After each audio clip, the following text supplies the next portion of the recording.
Hello বন্ধুরা, আমার চ্যানেলে সবাইকে স্বাগত। তো আজকের একটা নতুন রেসিপি নিয়ে চলে এলাম। এটা গ্রাম বাংলায় খুব পরিচিত একটা রেসিপি, কচু পাতায় চিংড়ি মাছ বাটা। তো এই রান্নাটা আমি কিভাবে করব সব কিছুই তোমাদের সাথে শেয়ার করলাম। তো দেখো আমি মাঠে চলে এলাম কিছু কচু পাতা তুলতে। এই যে দেখো, আমি ভালো ভালো দেখে দেখে বেছে বেছে কিছু কচু পাতা তুলে নিলাম। তো চলো তুলে নিই। তারপর আমি বাড়িতে এলাম, এসে ভালো করে ধুয়ে নিলাম। ধুয়ে নিয়ে আমি কচু পাতাটাকে কেটে নিলাম। তো কচু পাতাগুলো দেখো আমি কেমন করে কাটছি। এগুলো খুব বড় বড় হবে না, আর খুব ছোট ছোট হবে না, মিডিয়াম মিডিয়াম দেখে আমি এই যে কচু পাতাগুলো কেটে নিলাম। তো তারপরে আমি কচু পাতার সাথে কিছু কিছু মশলা রেডি করেছি, সেটাই তোমাদের দেখিয়ে দিই। তো এর মধ্যে যাচ্ছে বেশি মশলা না, এই যে পেঁয়াজ, আদা বাটা, রসুন বাটা, টমেটো বাটা আর কাঁচা লঙ্কা বাটা, আর চিংড়ি মাছ তো থাকবেই। তো আমি চিংড়ি মাছটা খোসা ছাড়িয়ে দিয়েছিলাম। তো তারপরে আমি এই যে উনুনটাকে ধরিয়ে নিলাম। তো দেখো উনুনটাকে আমার ধরিয়ে নিচ্ছি আমি। উনুনে রান্না করলে বেশি রান্না খেতে সুন্দর হয়, তাই আমি উনুনেই করছি। তো আমি এখানে কিছু শুকনো লঙ্কা ভেজে নিচ্ছি, কারণ শুকনো লঙ্কাটা দিতেই হবে, মানে এই রান্নাতে শুকনো লঙ্কাটাই বেশি লাগে। তো আমি লঙ্কাগুলোকে সুন্দর করে লাল লাল করে ভেজে নিলাম। তো ভাজার পরে আবার কিছুটা একটু তেল দিলাম, এখানে বেশি না তেল দিয়েই রান্নাটা ভালো হয়। তো তারপর আমি পেঁয়াজটা দিয়ে দিলাম ভালো করে। পেঁয়াজটা ভালো করে মানে একটু নাড়িয়ে নিতে হবে, বেশি ভাজা হলে হবে না, একটা মিডিয়াম মতো আমি পেঁয়াজটাকে ভালো করে এই যে ভেজে নিলাম। তো তারপরে এর মধ্যে আমি দিয়ে দিলাম, এই যে দেখো রসুন দিয়ে দিচ্ছি, কিছুটা রসুনও আমি এর মধ্যে দিয়ে দিলাম। দিয়ে আমি নাড়িয়ে নিলাম। রসুনটা বাটা না, রসুনটা হচ্ছে একটু মানে থাকবে, পুরো মিহি হলে বাটা হবে না, একটু যেন বড় বড় থাকে রসুনটা। তো তারপরেই তার সাথে আমি একটু আদা বাটা দিয়ে দিলাম, দিয়ে ভালো করে আমি নাড়িয়ে নিলাম। তো এই মশলাটাকে ভালো করে নাড়াতে হবে যেন না ধরে যায়। তো তারপরে একে একে আমি কিছু কাঁচা লঙ্কাও দিয়ে দিলাম, এবং তার সাথে আমি টমেটোও দিয়ে দিলাম। তো দিয়ে ভালো করে আমি নাড়িয়ে নিলাম জিনিসটাকে। তো দেখো বন্ধুরা, আমি নাড়িয়ে নিচ্ছি। তো তারপরে আমি কিছুটা নাড়তে নাড়তে যখন দেখবো মশলাটা একটু হয়ে গেছে, তারপরে আমি যে চিংড়ি মাছটা আছে, এই চিংড়ি মাছটা একটু হলুদ মাখিয়ে দিয়ে দিলাম। তো দিয়ে ভালো করে নাড়িয়ে নিলাম।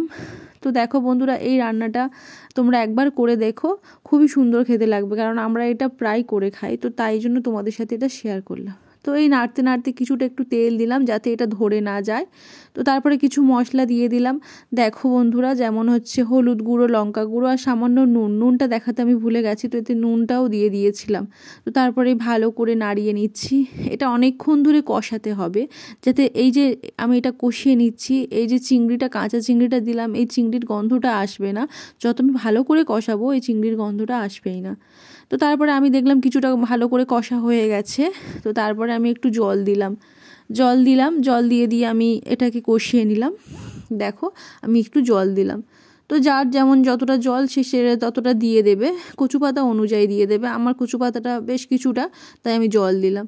তো দেখো তারপরে আমি এই যে কাটা যে কচু পাতাটা, এটা আমি দিয়ে দিলাম। তো যতটা কচু পাতা ততটাই জল দিতে হবে, বেশি জল দিলে আবার জিনিসটা মানে ড্রাই হতে অনেক সময় লাগবে। তো দেখো আমি কচু পাতাটাকে ভালো করে নাড়িয়ে নিচ্ছি, ভালো করে আমাকে নাড়িয়ে নিতে হবে, কারণ কচু পাতা থেকেও জল উঠবে, আবার এই জলটা দুটোই ভালো করে আমাকে ফোটাতে হবে।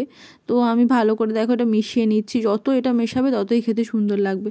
তো আমি এটাকে ভালো করে মিশিয়ে চাপা দিয়ে দেবো, মানে ঢাকা দিয়ে দেবো যাতে ওটা সেদ্ধ হয়। তো এরই ফাঁকে আমি যে শুকনো লঙ্কাটা ভেজে নিয়েছিলাম সেটা ভালো করে মাখিয়ে নিচ্ছি। নুন দিলাম, এই যে নুন দিয়ে ভালো করে শুকনো লঙ্কাটাকে মাখিয়ে নিলাম। একটু বেশি শুকনো লঙ্কা বাটা দিতে হবে, কারণ তবে এটা খেতে ভালো লাগবে। তো তারপরে দেখো আমি ঢাকনা খুলে দেখলাম যে কচু পাতাটা প্রায় অনেকটাই সেদ্ধ হয়ে গিয়েছে, কিন্তু জল আছে, এই জলটাকে আমার পুরো মেরে নিতে হবে, মানে নাড়িয়ে নাড়িয়ে জলটা যেন একদম ড্রাই হয়ে যায় সেটা দেখতে হবে। আমি বারবার এরকম করে দেখছিলাম, আবার ঢাকা দিয়ে বন্ধ করেও দিচ্ছিলাম। তারপরে আবার এই খুলে দেখছি যে কিছুটা জলটা টেনেই নিয়েছে প্রায়।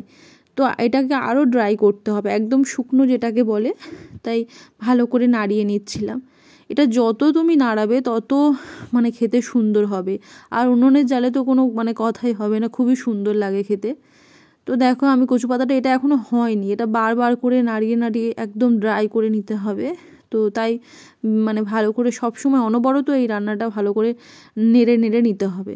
তো দেখো অনেকটাই নাড়া হয়ে গেল, এবং দেখো এরপরে দেখো একদম জলটা শুকিয়ে গেছে, দেখেছো, কালারটা দেখলেই বুঝতে পারবে একদম। কড়াটাও একটু একটু করে সাইডে লেগে যাচ্ছে।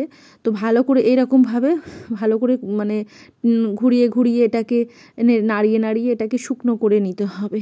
তো দেখো আমার এটা হয়েই গেছে প্রায়, আমি নামিয়েও নিলাম।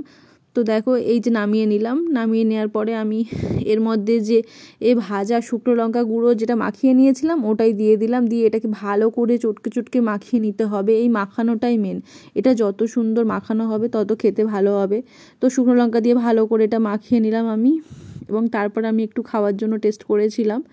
তো এই যে দেখো কচু পাতাটা, এটা তোমরা সবাই ট্রাই করো, খুবই ভালো লাগবে। এটা খুবই মানে খুব একটা বেশি উপকরণ না, কিছু উপকরণ দিয়ে এটা সুন্দর খেতে লাগে। তো তারপরে আমি এটা একটু ভাত দিয়ে ট্রাই করলাম। তো কি বলবো বন্ধুরা, এতটা সুন্দর হয়েছিল যে আমি এটা দিয়েই খেয়ে নিয়েছিলাম। তো তোমরা একবার বাড়িতে ট্রাই করো, খুবই ভালো লাগবে। চলো তো আবার পরে আসবো, টাটা।